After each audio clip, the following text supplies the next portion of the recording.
저는 30대 후반 주부예요. 살면서 살림이 나아진 집은 첫째가 고생, 잘 살다가 나중에 망한 집은 막내가 고생이라고 하잖아요. 저희 시댁의 경우는 전자였어요. 노름에 빠져서 대대로 내려온 전답에 하나 남은 집까지 팔아먹고 돌아가신 시아버지 탓에 제 남편은 어려서부터 가장 노릇을 하며 고생을 했거든요. 어머니 말씀으론 제 남편이 공부를 잘해서 동네에 소문난 수재였다는데 집이 찢어지게 가난한 탓에 대학은 꿈도 못 꾸고 낮에는 일하고 밤에 야간 고등학교를 다녔다고 하더군요. 내 자식이지만 큰애는 정말 버릴 게 하나 없는 사람이다. 못난 부모 만나 어릴 때부터 굶기도 많이 굶고 이 고생 저 고생 안 해본 게 없는 애야. 애미로서 해준 것도 없고 고생만 시킨 게 마음에 걸리는구나. 살아생전에 어머님께서는 늘 이렇게 말씀하셨어요. 어머니 말 맞다나 저희 남편 같은 사람도 없을 거예요. 성실하고 자상한 데다 어려운 사람을 보고 그냥 넘기는 적이 없는 사람이죠. 의경으로 제대하고 경찰이 된 남편은 동네 파출소에 있을 때도 사비를 털어 독거노인과 불우 청소년을 돕곤 했어요. 쉬는 날에도 몸이 불편한 동네 어른들을 찾아뵙느라 휴일도 반납할 정도였죠. 그러다가 어머님이 돌아가시고부터는 아예 10살 어린 동생을 맡아 키우고 대학 공부까지 시켰죠. 시동생 결혼할 때는 신혼집 구하라고 대출까지 받아 전셋집을 해주었고요. 저희 친정엄마는 이런 제 남편을 보고 오지랖이 넓다고 탓하지만 그때까지만 해도 저는 그렇게 생각 안 했어요. 부모 없이 결혼하는 동생을 생각하는 남편의 마음을 잘 아니까요. 그래서 그 뜻을 따랐던 거고요. 천성이 착한 사람이라 그 정도 일은 당연한 거라고 생각했거든요. 그런데 지금에 와서는 그때 남편을 말리지 못한 게 천추의 한이 되네요. 왜냐고요? 바로 얼마 전 시동생이 했던 행동 때문이에요. 한때는 세상에 둘도 없이 가까웠던 남편과 시동생의 관계가 남보다 못한 사이가 된 건 불과 몇 년 전부터예요. 동서가 주식으로 대박을 치면서 많은 돈을 벌고부터였죠. 옛말에는 곳간에 인심이 난다고 했지만 실상은 곳간이 채워질수록 개구리 올챙이적 생각을 못하더라고요. 허울 좋은 옛말일 뿐이었던 거죠. 없는 살림에 돈이 생기고 보니 시동생 내외의 목에 힘부터 들어갔어요. 그리곤 위아래도 모르고 까부는데 성질 같아선 한 대 패고 싶을 정도였죠. 모르긴 해도 예전에 저였다면 정말 그랬을지도 모르겠네요. 100일 동안 마늘과 쑥으로 버티던 웅녀의 심정으로 꾹 참았다니까요. 사실 저에게는 남편만 아는 오래된 비밀이 있어요. 그 얘기를 하자면 20년 전으로 거슬러 올라가야 돼요. 제가 17살이던 시절로요. 당시 저는 소위 말하는 날라리였어요. 처음부터 그랬던 건 아니고 15살 때 아빠가 돌아가시고 엄마랑 단둘이 살게 되면서 일탈을 하게 된 거였죠. 아빠가 돌아가시고 엄마는 외롭다는 이유로 툭하면 집에 남자를 들였어요. 제 눈에는 그런 엄마가 사람으로 보이지 않았죠. 아빠의 온기가 채 가시기도 전에 남자를 집에 들이는 게 도저히 이해가 안 갔으니까요. 그래서 허구한 날 엄마와 싸웠어요. 엄마는 남자 없으면 못 살아? 뭐가 그렇게 외롭다고 툭하면 집에 남자를 들여? 내 입장은 생각 안 해? 자식 보기 창피하지도 않냐고. 인연이 뭐가 어쩌고 어째? 그동안 먹여주고 키워줬더니 고마운 줄을 모르고 어디서 엄마한테 대들어. 그래, 난 남자 없으면 안 된다. 외로워서 죽을 것 같은데 어떻게 딸년이라고 하나 있는 게 혼자 남은 엄마 걱정은 못할 망정 타박은. 그리고 내가 뭘 그렇게 잘못했니? 내가 불륜을 저질렀어. 남의 남자를 뺏어서 만났어. 말해봐. 남녀가 만나서 연애하는 게 뭐가 잘못이라는 거야? 괜한 내 탓하지 말고 네 인생이나 똑바로 살아 이년아. 매일 결론 없는 평행선만 달렸습니다. 그러다 보니 서로 얼굴을 마주치는 게 불편해졌고 집에 들어가는 게 그렇게 싫었어요. 그래서 저와 비슷한 처지인 친구들과 어울리며 밥벌이를 배워야 했기에 나쁜 짓도 하게 되었고요. 툭하면 근처 학교 일진들과 패싸움을 하고 잘 사는 집 애들한테 돈도 뺏고 괴롭히기도 했어요. 막장 인생이었죠. 그땐 세상이 싫었거든요. 불행한 나와는 달리 행복하게 사는 사람들을 보면 괜히 화가 났어요. 변명 같지만 나도 남들처럼 평범한 가정에서 사랑받고 자랐다면 이렇게 삐뚤어지지는 않았을 거라 생각했죠. 참 철이 없었던 거예요. 하루는 배가 고파서 친구들과 동네 슈퍼에 들어가 빵과 과자를 훔쳤는데 도망치는 과정에서 문턱에 다리가 걸려 넘어지는 바람에 저만 잡히게 됐어요. 그때 신고를 받고 달려온 경찰이 바로 지금의 제 남편이에요. 경찰을 보자 주인 아줌마는 저를 당장 감옥에 쳐넣으라며 길길이 뛰었어요. 그동안 없어진 물건값까지 다 저한테 물어내라면서요. 저런 것들은 사회에서 격리시켜야 돼. 태가리에 피도 안 마른 게 벌써부터 남의 물건에 손대는데 어디 제대로 된 인간이 되겠냐고. 하나를 보면 열을 안다고. 모르긴 해도 네 부모도 너랑 똑같은 연놈들일 거다. 그러니 자식을 도둑년을 만들었지. 저런 것도 딸년이라고. 네 엄마 너 낳고 미역국을 먹었다니? 네 엄마 낯짝이 궁금하다. 순간 그 말에 울컥했어요. 아무리 제가 잘못은 했지만 죄 없는 우리 엄마까지 욕먹으니까 화도 나고 속이 상했거든요. 그때였어요. 얼굴이 빨개진 남편이 소리를 버럭 질렀어요. 아주머니, 말이 너무 심한 거 아닙니까? 아주머니도 자식 키우는 입장이면서 무슨 말을 그렇게 하세요. 이 학생이 돈을 훔친 것도 아니고 빵이랑 과자였어요. 보면 몰라요. 배가 고파서 훔친 거라는 걸. 어른이 돼서는 그 정도 헤아려 줄 아량도 없으세요? 물론 훔친 건 잘못이지만 적어도 얼마나 배가 고팠으면 그랬을까 하는 생각 정도는 하실 수 있는 거잖아요. 그런데 거기다 대고 그런 모욕까지 하셔야 되겠어요? 정말 너무하시네요. 그 말에 주인 아줌마는 더 이상 아무 말도 하지 않았어요. 그리고는 이전에 없어졌던 것까지 다 물어준다면 없던 일로 하겠다고 하더군요. 그리고는 10만 원을 불렀어요. 당장 주머니에 100원짜리 동전 하나 없던 저는 고개만 떨굴 뿐이었죠. 남편은 일단 자기 돈으로 값을 치르고는 저를 데리고 나왔어요. 그때까지 제 머릿속에는 파출소에 도착하면 엄마한테 전화를 할 테고 그럼 엄마 얼굴을 어떻게 보나 그 걱정뿐이었거든요. 그런데 남편이 저를 파출소가 아닌 분식집으로 데리고 가지 뭐예요? 그리고는 김밥과 떡볶이에 순대까지 잔뜩 시켜주었어요. 일단 먹자. 나머지 일은 먹고 나서 해결하자고. 내가 많이 굶어봐서 아는데 배고프면 아무 생각도 안 나. 남편은 제 손에 젓가락을 쥐어주며 다정하게 웃어주었어요.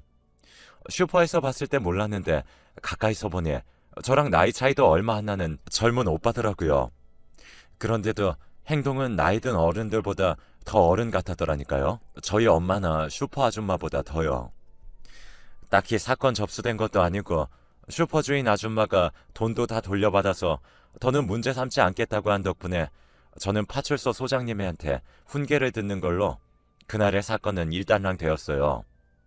하지만 제가 미성년자였기 때문에 보호자한테 인계를 해야 해서 부득이 엄마가 파출소에 와야 했죠. 화려한 화장과 옷차림의 엄마는 남자와 함께 파출소로 들어왔습니다. 그리고는 다짜고짜 제 뺨을 쳤죠. 차라리 죽어라 이년아. 네 애미 잡아먹으려고 곡하니? 지금 이런 걸 딸년이라고 키워낸 내가 이러고 사는 내 인생이 불쌍하다. 경찰 아저씨, 차라리 저거 깜빵에 넣어주세요. 제 꼴도 보기 싫으니까. 이러고 살 거면 차라리 네 아빠 죽을 때 같이 죽지 그랬어. 그랬으면 나라도 홀가분하게 살았을 텐데. 피 한 방울 안 섞인 경찰도 빵을 훔친 제가 배고팠을 걸 먼저 생각하는데 날 낳아준 엄마는 그렇지 않았어요. 오직 당신 생각뿐이었죠. 저는 그 앞에서 고개를 푹 숙인 채 눈물만 뚝뚝 흘리고 있었어요. 그런 저를 물끄러미 바라보던 남편은 제게 다가와 조용히 그러더군요. 언제든 배고프면 파출소로 오라고요. 누가 그러더라고요. 인간에게 가장 큰 상처를 주는 건 인간이지만 인간을 구원하는 것도 바로 인간이라고요. 그날 저는 미래의 제 남편한테 구원을 받았던 것 같아요. 날 생각해주는 사람을 생각해서라도 다시는 그런 일로 파출소에 드나들지 않겠다고 결심했거든요. 나쁜 짓도 끊고 제대로 살아서 멋있게 이 남자 앞에 다시 서겠다고요. 목표가 생기니 뭔가를 해야겠다는 의욕도 솟구치더라고요. 그래서 그동안 놓았던 공부를 다시 열심히 하고 착실한 학생이 되었어요. 힘들 때는 파출소로 찾아가 멀리서 남편을 지켜보다 오곤 했고요. 내 인생에서 가장 치열하게 공부했던 고3 시절이 지나고 저는 서울에 있는 여대에 합격을 했어요. 명문대는 아니었지만 불과 1년 반 전까지만 해도 모두가 포기했던 날라리가 서울 4년제 대학에 합격했다는 건 기적에 가까운 일이었죠. 담임도 엄마도 반 애들도 놀랄 정도였죠. 대학 합격 소식을 접한 저는 바로 파출소로 달려갔어요. 그리고 남편한테 당당히 고백했어요. 아저씨, 저 4년만 기다려주세요. 대학 졸업하면 그땐 저랑 사귀자고요. 그러니까 그때까지는 절대로 다른 여자랑 결혼하면 안 돼요. 밑도 끝도 없는 제 말에 남편은 당황하더라고요. 그도 그럴 것이 남편은 저를 기억하지 못했거든요. 하지만 당돌한 여고생의 프로포즈에 남편은 수줍은 얼굴로 말이라도 고맙다고 해주더군요. 저는 100% 진심이었는데 말이죠.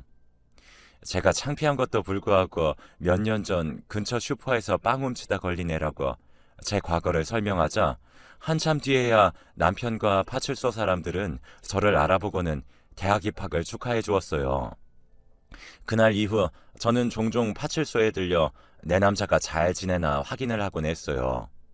혹시 주변에 여자가 꼬이지는 않을까 전전긍긍하면서요.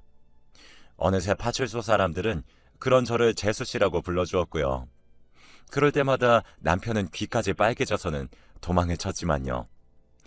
10번 찍어 안 넘어가는 나무 없다고 제가 2년 넘게 찾아가다 보니 남편도 조금씩 제게 마음을 열어주었어요. 깻잎 머리 교복 차림 여고생일 때는 아무래도 어려 보였겠지만 이젠 화장도 익숙한 여대생으로 변해서 그런가 애 취급도 안 하고 말이죠. 그렇게 파출소를 드나든 지 2년하고 3개월 만에 저는 남편과 정식으로 사귀게 되었습니다. 당시 시동생은 고등학생이었는데 형제의 우애가 좋은 건지 눈치가 없는 건지 글쎄 데이트를 할 때 종종 따라 나오곤 했어요. 그때는 저한테 누나라고 부르며 엄청 잘 따랐었죠. 형제가 없는 저로서는 그런 시동생이 그렇게 귀엽더라고요. 시동생이 고3이 되고 수능 시험을 보러 갈 때도 몸이 아프신 어머님을 대신해 제가 시험장까지 따라갔을 정도였죠. 남편은 비상근무를 하느라 정작 자기 동생 시험장에는 갈 수가 없었거든요. 결혼도 하기 전부터 시댁의 큰아들 며느리 노릇을 했던 저는 시동생이 시험을 마치고 나올 때까지 교문 앞을 지키고 있었어요. 교문에 커다란 엿을 붙이고 간절히 기도하는 부모님들 사이에서 말이죠. 수능 시험을 마치고 나온 시동생은 그런 저를 발견하곤 미안해서 어쩔 줄 모르더라고요. 형수님, 제가 알바해서 첫 월급 타면 다른 사람은 몰라도 형수님 선물은 꼭 사드릴게요. 그러니까 우리 형이랑 헤어지지 말고 꼭 결혼까지 하세요. 남편과 달리 넉살이 좋은 시동생은 추위에 덜덜 떨고 있는 제 손을 꼭 잡아주며 그러더라고요. 다행히 수능 성적이 잘 나온 시동생은 무난히 서울 4년대 대학에 합격했고 입학 전까지 아르바이트를 하며 용돈을 벌었어요. 그리고는 약속했던 대로 제게 귀걸이를 선물해 주었죠. 은도 아니고 싸구려 길거리표였지만 아직도 그 귀걸이를 가지고 있을 만큼 제게는 뜻깊은 선물이었어요. 대학을 졸업한 저는 전공을 살려 교육 관련 회사에 취직을 했고 그해 가을 드디어 결혼을 하게 되었죠. 주변에선 뭐 그리 일찍 결혼을 하냐고 했지만 솔직히 친정엄마와 사이가 안 좋았던 저는 하루라도 빨리 결혼해 집을 탈출하고 싶어서 더 서둘렀어요. 고부간의 갈등으로 고생하는 사람들도 있겠지만 제 경우는 오히려 어머님이 친정엄마보다 편하고 좋았어요. 어린 나이에 없는 집에 시집아 고생이 많다고 하시며 늘 제 걱정을 해주실 정도로 저희 어머님은 따뜻한 분이었거든요. 그렇게 몇 년간 시어머니의 사랑을 듬뿍 받으며 모처럼 사람 사는 것처럼 살았는데 제가 첫 아이를 임신하던 그해 어머님이 갑자기 세상을 떠나셨지 뭐예요.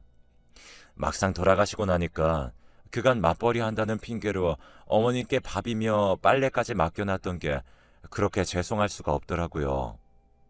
살아계실 때 좀 더 잘해드릴 걸 하는 생각에 한동안 엄청 힘들었어요. 든 자리는 몰라도 난 자리는 티가 난다고 어머님의 빈자리는 무척 크게 느껴지더라고요. 남편은 남편대로 가장으로서 어머님의 빈자리를 채우려고 저보다 더 노력하는 것 같았어요. 특히 아직 대학생인 시동생한테요. 그런 마음을 잘 아는 시동생도 형한테 부담 지우지 않으려고 학과 공부도 알바도 열심히 하더라고요. 그런 모습이 참 기특했어요. 그렇게 한 몇 년간은 우애 깊은 형제 사이에서 저는 평범한 결혼 생활을 이어갈 수 있었어요. 한때 놀던 아이였던 흔적은 깨끗이 지운 채 말이죠. 거기다 남편이 근무지를 옮겨서 더더욱 제 과거를 아는 사람이 없었죠. 그 사이 군대도 다녀오고 대학까지 졸업한 시동생은 의료기기를 취급하는 중소기업에 취직해 직장 생활을 했어요. 거기서 경리과 직원이던 동서를 만나 결혼을 하게 되었고요.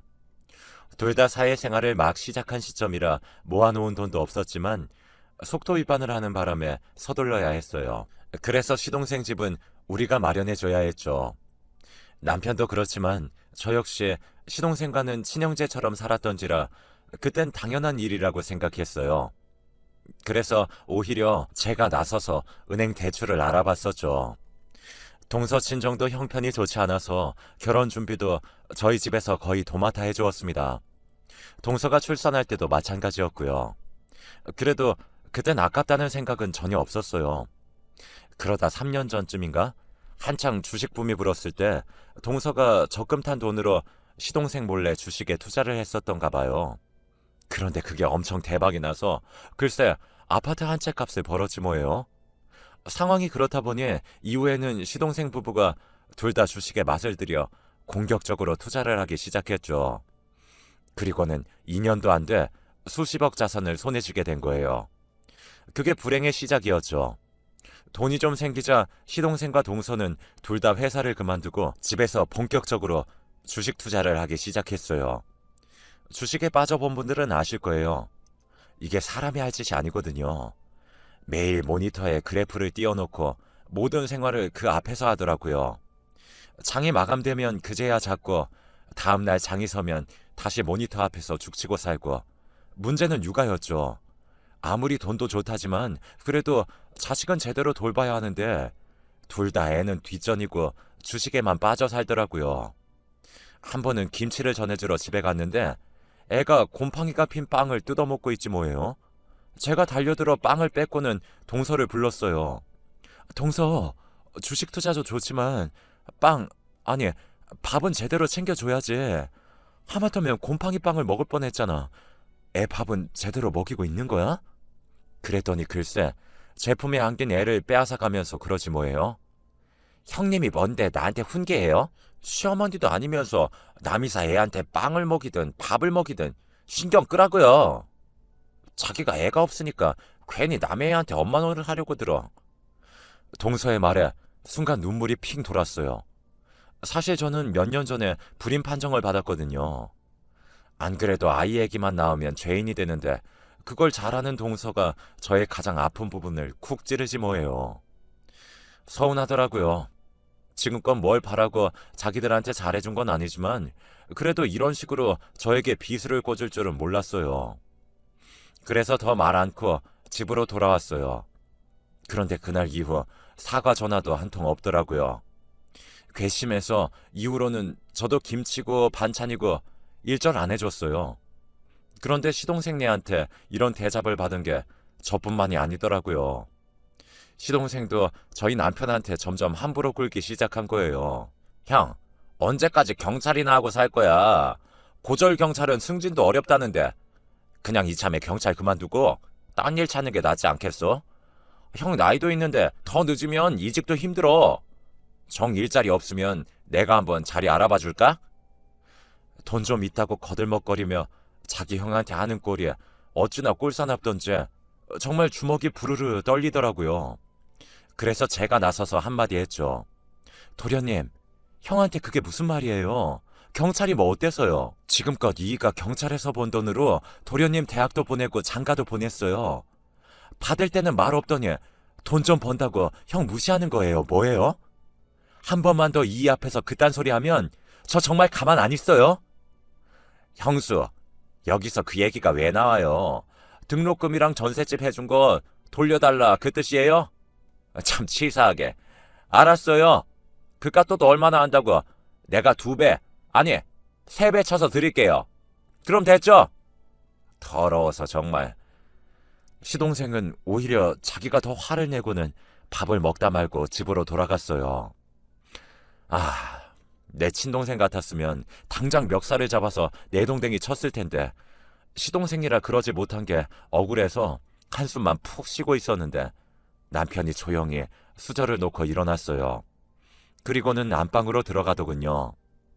그런 남편의 뒷모습을 보니 어찌나 가슴이 아프던지 저 사람이 말은 안 해도 지금 심정이 어떨지는 누구보다 잘 알겠더라고요. 그날 이후 시동생 부부는 저희 집에 발걸음을 뚝 끊었습니다. 기대도 안 했지만 2배, 3배 주겠다던 돈도 감감무소식이었고요. 그러던 어느 날이었어요. 막 출근해서 업무를 시작하려는데 파출소에서 전화가 왔지 뭐예요? 네? 그이가 다쳐요? 얼마나요? 순찰을 나갔던 남편이 공사장에서 무단으로 투기한 폐자재에 걸려 넘어져 다리를 다쳤더라고요. 남편은 한사코 집에 연락하지 말라고 했지만 상처가 심해서 병원에 입원을 해야 해서 연락을 했던 거죠. 저는 회사에 월차를 내고 병원으로 달려갔어요. 도착해보니 응급수술을 해야 한다며 수술 동의서에 사인을 하라고 하더라고요. 남편을 수술실에 들여보내놓고 그 앞에서 한참을 울었어요. 수술을 해도 다리 상태가 예전처럼 돌아오지 못할 거라고 했거든요. 아직 40대 중반인데 다리를 절게 될 거라니 눈앞이 캄캄하더라고요. 누구보다 건강에 자신이 있던 사람이 그런 자신의 모습을 받아들이기도 쉽지 않을 것 같아서 혹여 마음에 상처를 받지는 않을지 걱정이 됐죠. 그렇게 수술을 받은 남편은 4시간 뒤에 병실로 옮겨졌어요. 늘 든든한 산처럼 느껴졌던 남편이 초췌한 모습으로 병상에 누워있는 걸 보니 자꾸 눈물이 나더라고요. 그래서 우는 모습을 남편한테 들키지 않으려고 화장실로 갔어요. 그리곤 돌아가신 어머니한테 빌었죠. 어머님, 평생 고생만 한 이 사람 다리까지 절게 되면 불쌍해서 어떻게 해요? 어머님이 제발 도와주세요. 제가 제사도 더 열심히 지내드릴게요.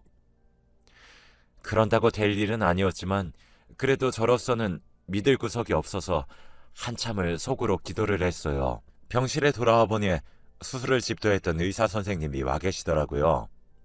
하도 울어서 2눈이 시뻘개진 저를 보시더니 수술이 잘 됐으니 걱정하지 말라며 위로를 해주시더군요. 다행히 부위가 나쁘지 않아서 재활만 잘하면 다리를 저는 일은 없을 거라고요. 그 말에 어찌나 위안이 되던지 나도 모르게 어머님 감사합니다를 외쳤다니까요. 마취에서 깨어난 남편은 자신의 다리는 생각도 않고 제 걱정부터 했어요. 놀라게 해서 미안하다고요.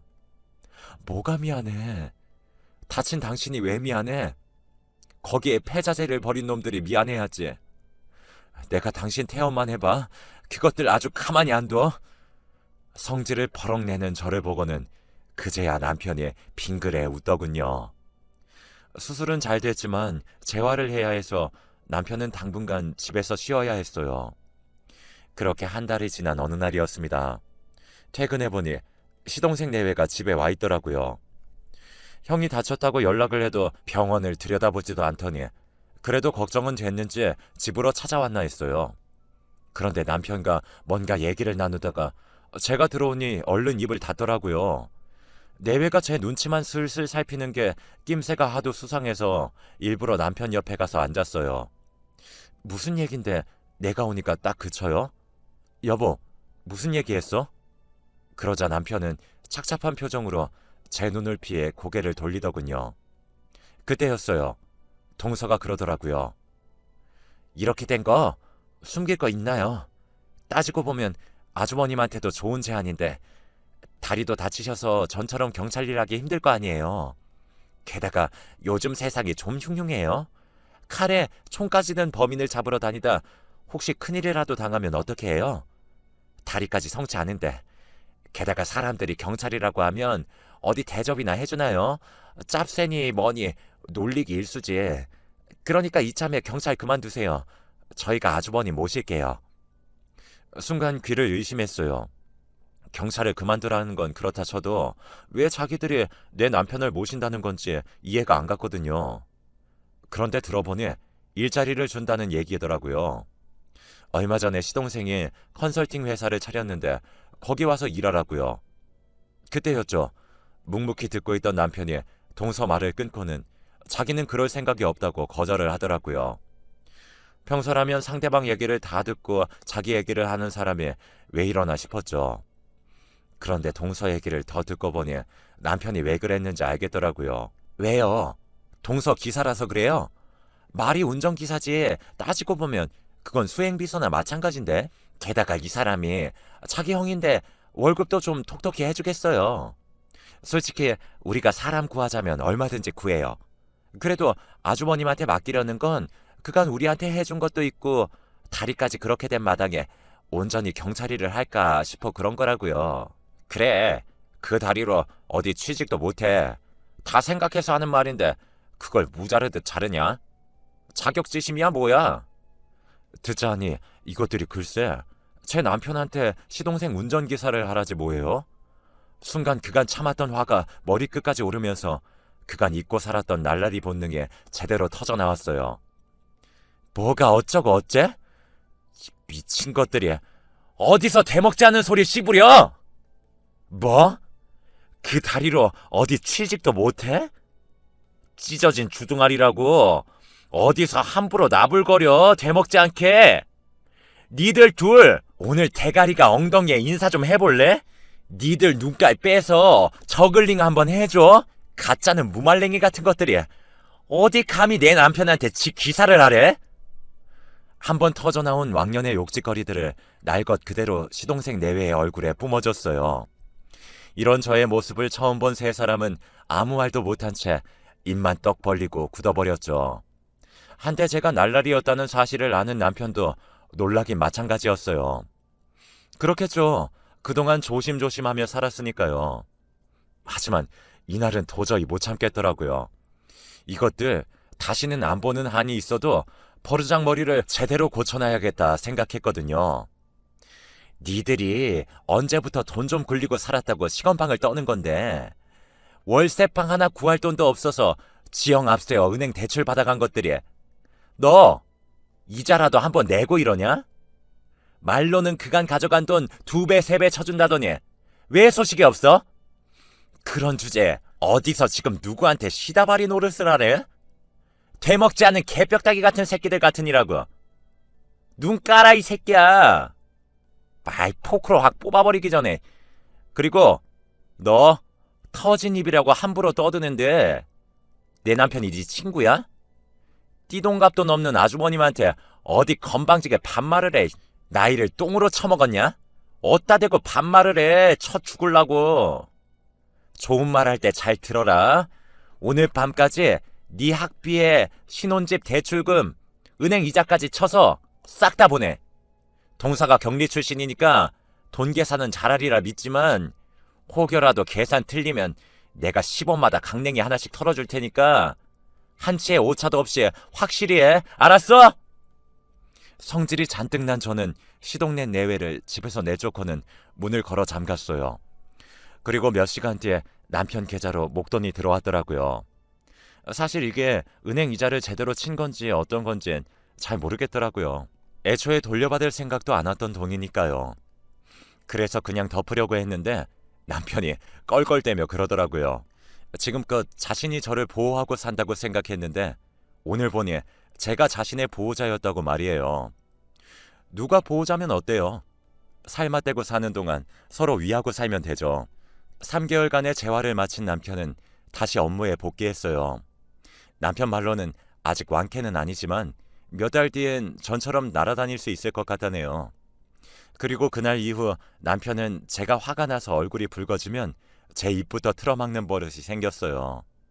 말로는 제 체면을 생각해서 그런다는데 아무래도 참아야겠죠? 참, 컨설팅 사업을 시작했던 시동생은 몇 달을 못 넘기고 쫄딱 망했어요.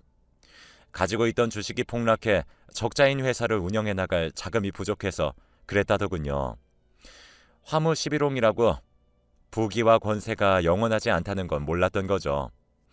그래서 다들 하루하루 열심히 일하며 사는 거 아니겠어요? 하루하루 열심히 살아가는 여러분들께 좋은 기운들이 가득하길 바랍니다. 지금까지 제 사연 들어주셔서 감사드려요.